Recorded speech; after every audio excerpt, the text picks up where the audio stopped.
live from WTVO Rockford and your home team. Eyewitness News at 5 starts now. The cash bail portion of the Safety Act remains on hold for the new year, but that could change. We'll have the latest on this controversial new law. And you'll have to start to pay more at the pump in 2023. We'll take a look at the end of the suspension of the gas tax increase. We'll also show you Rockford gas prices. Plus, preparing to say goodbye to a state line firefighter. The service is taking place tomorrow for Brian Renberg. Good evening, everybody. I'm Tom Lewis. Eric Wilson and Mimi Murphy are both off tonight. Well, the future of ending cash bail is up now for the court to decide. Hours before going into effect, the Illinois Supreme Court halted the Pretrial Fairness Act. Right now, every county in the state still has cash bail in place, and now it's up to the Supreme Court to decide whether eliminating that is unconstitutional. Some counties across our state were set to eliminate cash bail before the court halted it from going into effect. A downstate state's attorney says the court's decision isn't unexpected, but groups that have pushed for ending money bond are disappointed but not deterred.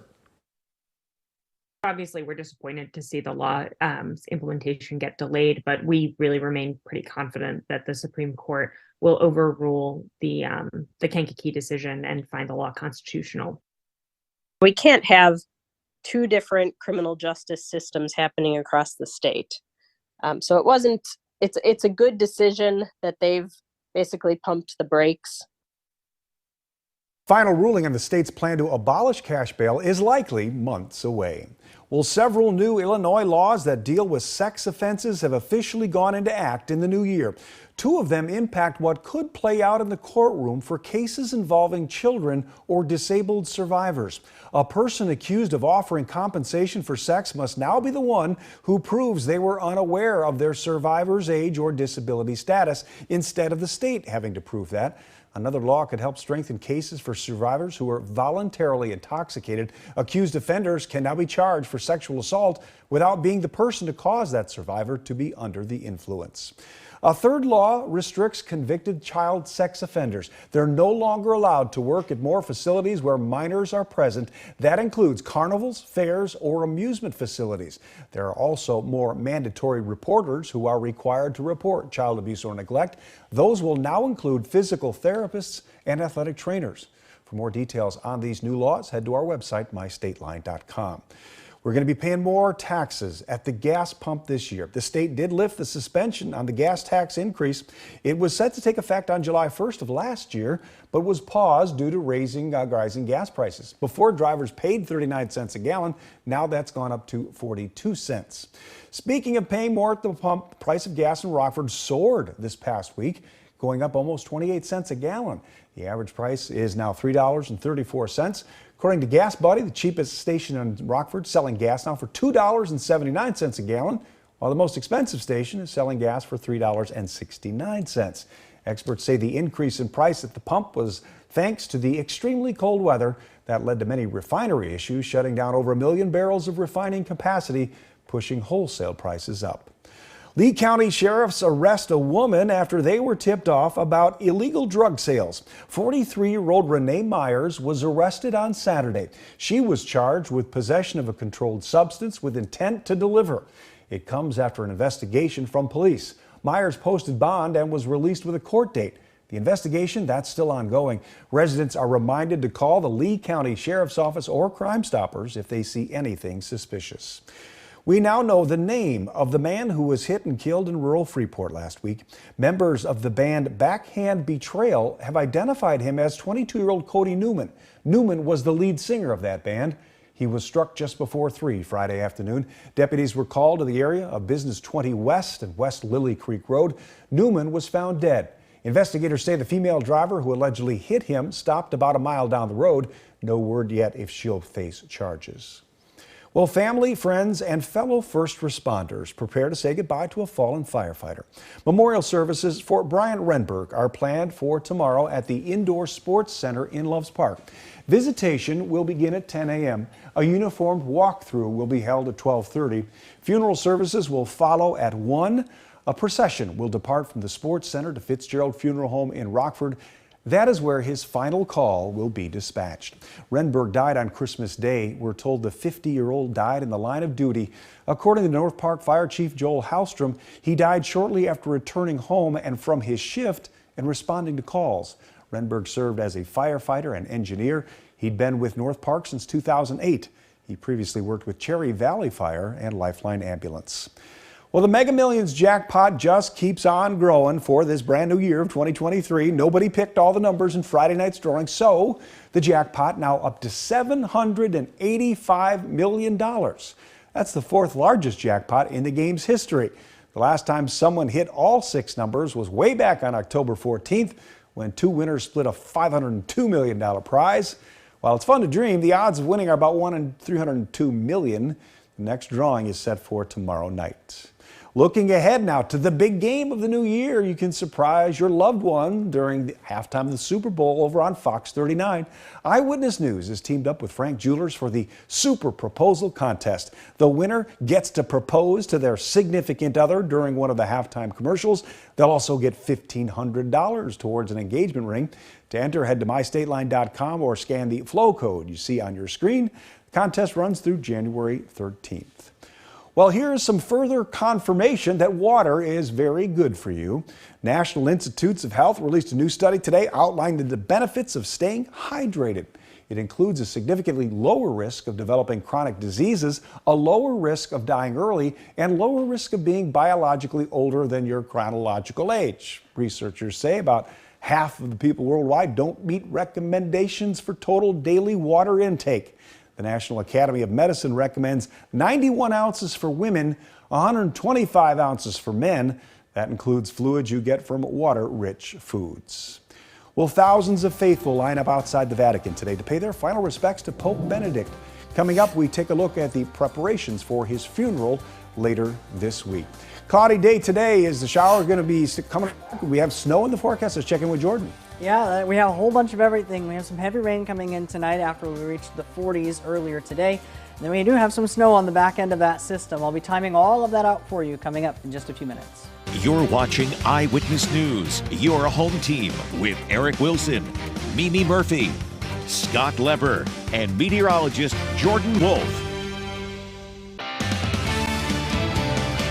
The man accused of killing 4 students at the University of Idaho is expected to waive an extradition hearing tomorrow and return to Idaho to face trial. The attorney for Brian Kohberger said his client wants to return as soon as possible. He was arrested Friday at his parents' home in Pennsylvania. Investigators say his car was spotted November 13th near the scene where those students were stabbed to death, one by one. They also say his DNA was found there. A classmate at Washington State University tells News Nation Kohberger's behavior changed dramatically around the time of the murders. Became a little chatty. He became a little more animated. Mostly what I noticed, though, is he was always showing up a little late, and he was always showing up with a cup of coffee in hand. He seemed like he was more exhausted going into the tail end of the term. Kohberger's lawyer says his client expects to be cleared of all charges. Well, the Vatican is releasing more details about the upcoming funeral of Pope Emeritus Benedict XVI.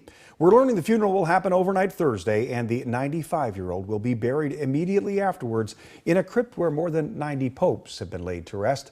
Meantime, tens of thousands of mourners continue lining up to see the former pope one final time. He lies in state inside St. Peter's Basilica. ABC's Faith Abubi is in Washington with the latest. A steady stream of mourners filing into St. Peter's Basilica all day to see Pope Emeritus Benedict XVI lying in state. Some of the mourners taking photos of the former pope's body, there on a bier with pillows, adorned with a bishop headgear and a rosary in his hands. You could feel the emotions he had before he died. That's what my impression was. Christine Johnson is visiting from California. I'm very emotional. My daughter was born right when he became pope. Papal admirers and grieving Catholics expected to continue joining the queue to pay their final respect until the former pope's funeral on Thursday. Vatican security estimates about 65,000 people came by to see the late pontiff on Monday alone. Benedict XVI served as the leader of the Catholic Church for just under 8 years. He stunned the world in 2013 when he stepped down from the lifetime position, citing his declining health. It was the first resignation of a pope in 600 years. The 95-year-old admired for his traditional teachings and conservative leadership, but also criticized for not doing more after the sex abuse scandal that rocked the church. He eventually met with the sex abuse victims and publicly acknowledged their trauma. His death now setting up a historic moment where current pope will preside over his predecessor's funeral mass. And Pope Emeritus Benedict XVI will be buried in St. Peter's Crypt immediately after his funeral on Thursday. It's unclear at this point whether any officials from the U.S. will attend in a private capacity, since the Italians and Germans are the only two official delegations invited to the funeral. In Washington, Faith Abube, ABC News. Faith, thank you. The Diocese of Rockford will offer a Mass in honor of Pope Benedict. It will take place this Thursday at 5:30 at St. Peter Cathedral Church. That's located on Church Street. The Bishop David Malloy will celebrate Mass. The public is invited to the event. Well, it's been a cloudy day here in the state line, that's for sure. Coming up, Jordan shows us if rain is on the way as we look live over downtown Rockford. Sun sets fast at this time of year. He'll have his forecast coming up.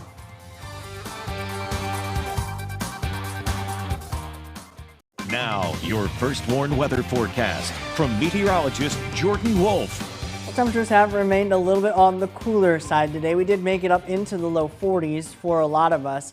But right now, temperatures have fallen back just a little bit. We're down to 38 now in Rockford, 35 in Freeport, 33 out in Monroe. Right now, they're picking up clear skies at the moment, but clouds and even rain chances continue to work their way in as we get later on into the night tonight.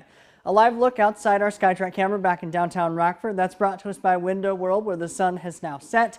And it's starting to get a little darker, but we see the clouds that are also going to be rolling in. And in addition to that, bringing some rain chances into the area overnight tonight, especially when we see some of those heavier rain showers working in.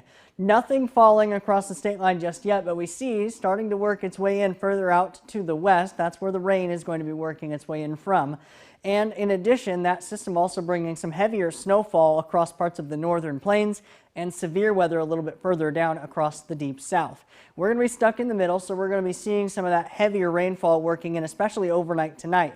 Temperatures not really falling too much further, only down a few degrees from where they are at the moment, but the heavy rain working in overnight tonight, continuing into the early part of tomorrow morning. In addition, we could see a rumble or two of thunder, especially as we get after midnight before around the sunrise tomorrow. Temperatures do work their way back up into the low 50s for some of us during the afternoon tomorrow. Scattered showers working their way in, at least to start out, but we will be starting to dry out by the time we get into the afternoon. Those temperatures may not quite get to 50 for some of us because that warm front is going to be lifting further and further to the north. The newest run of the model keeps the warm front well to our south, and that could keep temperatures even in the 40s and 30s for a lot of us across the state line. But notice the 60s are not very far off at all, where we see a very stark temperature gradient just to our south with that warm front. Now, if it lifts a little bit further to the north, we could see some of our spots, especially to the southern part of the viewing area, reach up into the 60s, whereas some parts in the north could remain in the 30s during the afternoon. So a very stark temperature gradient in store. After that system passes, though, temperatures all around the board falling back down into the 30s with some of that cooler air that's going to be filtering in. Now we got to talk about some of that heavier rain starting to work its way in after around 10, 11 o'clock tonight. Right around midnight hours when it's going to be passing a little bit further to the north across the Rockford area. Some of that heavier rain especially working in during the early part of the overnight hours and then continuing into the later part of the overnight as well. Some rumbles of thunder could be possible, especially to get after midnight with some of those scattered showers. During the early part of the day tomorrow, we get some dry time, but then scattered showers continuing to work their way in during the afternoon and evening. As far as total rainfall is concerned from this system, we could see anywhere from around 1/4 of an inch to 1/2 an inch, up to maybe 3/4 of an inch, with even maybe some spots a little bit higher than that in where the areas where we get some of those higher thunderstorm totals. Now, for a lot of us, that's a good soaking rain, but not really enough to be causing any significant flooding issues, but still just something to be keeping an eye on. After the system passes, that's where we're going to bring some of that cooler air in on the back end of the system, and in addition to that, bring some snow chances into the area with that lingering system Wednesday and into Thursday.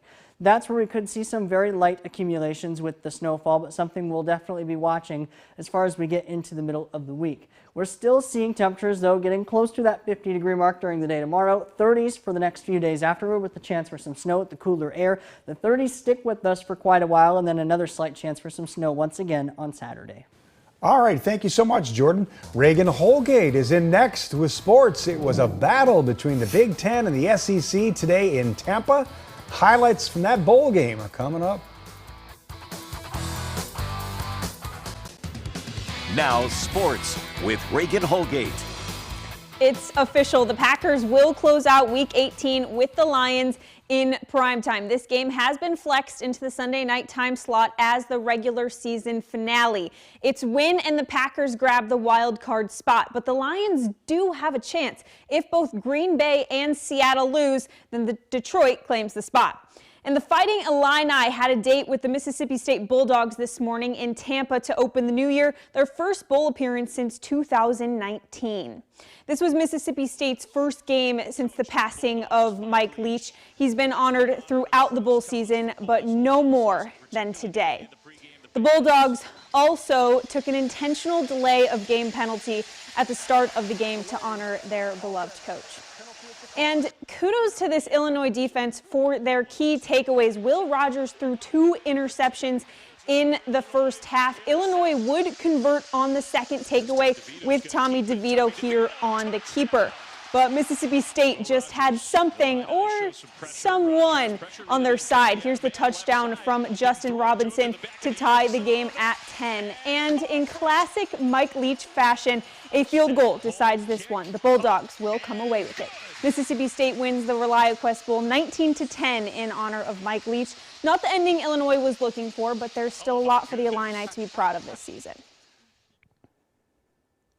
A great slate of bowl games today. The Green Wave of Tulane came back from a 15-point deficit in the fourth to upset Heisman winner Caleb Williams and the USC Trojans. And it was a bad outing for Purdue in this year's Citrus Bowl. 63-7 win for LSU. The Tigers matched their record for most points scored in a bowl game.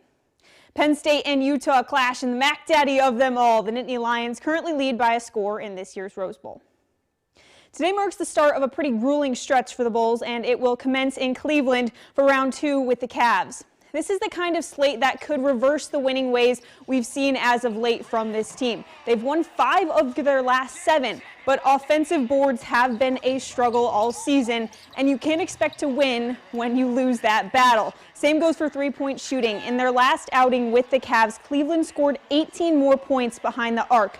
Again, another stat that doesn't work in their favor. This one will get underway here soon. Tip-off is at 6 p.m. That's sports. We'll be right back.